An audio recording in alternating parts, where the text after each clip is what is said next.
Constable tradesman भर्ती 2020 से जुड़े आपके कुछ महत्वपूर्ण सवालों के जवाब के बारे में, जो कि आपके लिए जानना बहुत ही आवश्यक है, क्योंकि यह सवाल लगातार आपके भारी मात्रा में फॉर्म फिलअप की वीडियो और जो मैंने सिलेबस एंड एग्जाम पैटर्न की वीडियो बनाई है उसके ऊपर पूछे जा रहे हैं। वैसे तो मैंने आपको कुछ लोगों को वहीं पर भी कमेंट के माध्यम से आंसर किया है, बट ये सवाल इतने ज़्यादा है, मुझे लगा कि इसके लिए आप लोगों के लिए वीडियो बनानी चाहिए, ताकि जिनके मन में भी ये सवाल है और ये डाउट्स है वो क्लियर हो जाए। तो इसीलिए ये वीडियो मैं आपके लिए बना रहा हूं। अब मैं आपको बस यही कहना चाहूंगा कि आप इस वीडियो को पूरा देखें, कहीं से भी स्किप ना करें। अगर आप स्किप करेंगे तो फिर आपका कोई ना कोई डाउट रह जाएगा और फिर आप कमेंट करके पूछोगे कि सर आपने ये आंसर नहीं दिया। इसलिए प्लीज आप इस वीडियो को पूरा देखें, और पूरा देखने के बाद अगर आपका इनके अलावा कोई और सवाल है जो कि मुझे लगता है कि इसका आंसर देना भी आपको बहुत ही जरूरी है, तो मैं उन सवालों को लेकर के एक और वीडियो बना दूंगा, ताकि कोई भी डाउट आपके मन में न रहे और बाद में जाकर के आपको इन डाउट्स या फिर इन सवालों की वजह से कोई भी प्रॉब्लम फेस न करनी पड़े। अब चलिए दोस्तों, बात करते हैं कि कौन कौन से सवालों के आंसर मैं इस वीडियो के अंदर करने वाला हूं।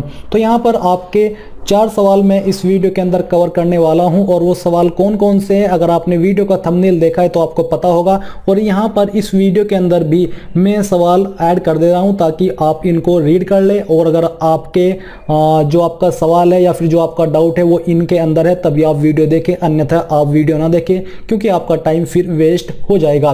तो चलिए, पहला आपका जो सवाल है इसके बारे में बात कर लेते हैं। तो आपका सवाल है कि क्या एक से ज्यादा पोस्ट पर फॉर्म भर सकते हैं। दोस्तों, जैसा कि आप सब जानते हो कि यह भर्ती 1522 पदों पर निकाली है, और इसमें काफी सारे पद है।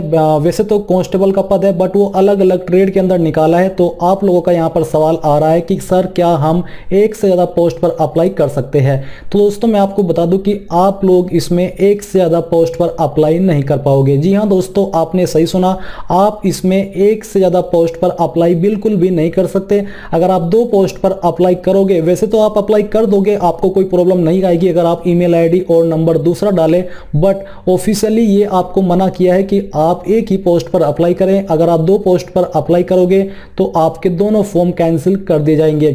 या फिर आप ऐसा करते हो कि आपने फॉर्म फिलअप किया और फॉर्म फिलअप करते समय कोई प्रॉब्लम हो गई, यानी कि कोई गलती हो गई, और आपने सोचा चलो ये गलती हो गई है इस फॉर्म के अंदर, मैं दूसरा फॉर्म भर दे रहा हूं सेम पोस्ट से, तो तब भी आपका फॉर्म कैंसिल कर दिया जाएगा। बट वो कैंसिल तब होगा अगर आपने पहले वाले फॉर्म की फीस तक भी जमा कर दी हो। अगर आपने फीस जमा नहीं की और आपने न्यू फॉर्म भर के उसमें वो मिस्टेक क्लियर कर दी और फिर उसकी फीस भी जमा कर दी, तो आपका बाद वाला फॉर्म कंसीडर किया जाएगा, क्योंकि जब लास्ट डेट निकल जाएगी तो जिन फॉर्म की फीस जमा नहीं होंगी उनको रद्द कर दिया जाएगा।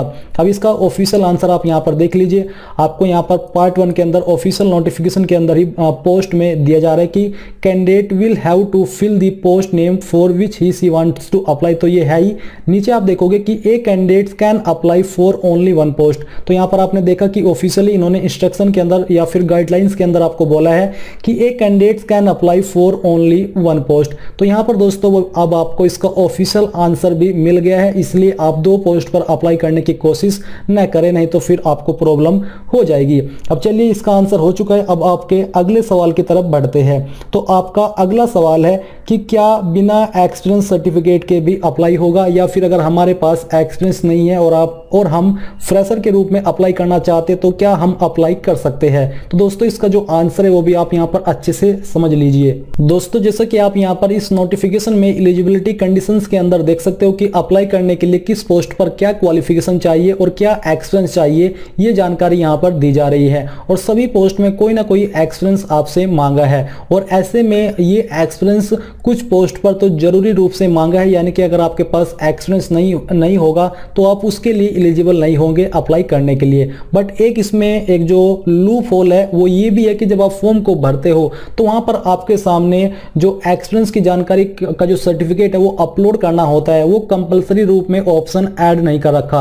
यानी कि अगर आप सर्टिफिकेट अपलोड भी नहीं करते तो तब भी आपको कोई प्रॉब्लम नहीं आएगी फॉर्म को सबमिट करने में। बट प्रॉब्लम तब आएगी जब आप डॉक्यूमेंट वेरिफिकेशन में जाओगे तो वहां पर आपको उनको मालूम होगा, या फिर जब आपके एडमिट कार्ड इशू किए जाएंगे तो वहां पर वो ये चेक करने के बाद ही इशू करेंगे कि किसने एक्सपीरियंस सर्टिफिकेट या फिर सभी एलिजिबिलिटी को पूरा करने के बाद फॉर्म को सबमिट किया है।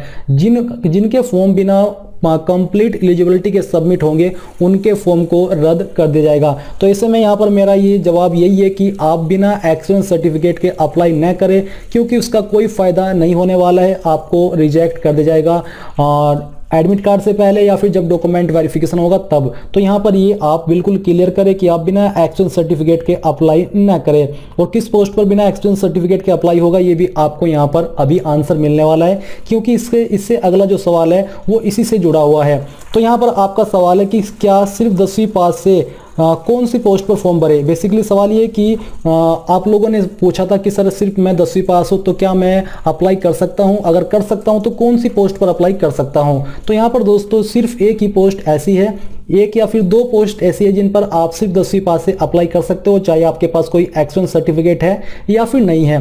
पहली है आपकी कांस्टेबल ड्राइवर, जो कि जिसमें कि मेल कैंडिडेट ही आवेदन कर सकते हैं। इसमें अप्लाई करने के लिए आपसे सिर्फ 10वीं पास की योग्यता मांगी है, बट अलग से आपके पास हैवी व्हीकल ड्राइविंग लाइसेंस होना चाहिए। अभी हैवी व्हीकल ड्राइविंग लाइसेंस अगर आपके पास लास्ट डेट से पहले का है इस फॉर्म को भरने की, तो वो वैलिड माना जाएगा, भले ही आपके पास कोई एक्सपीरियंस है या नहीं है।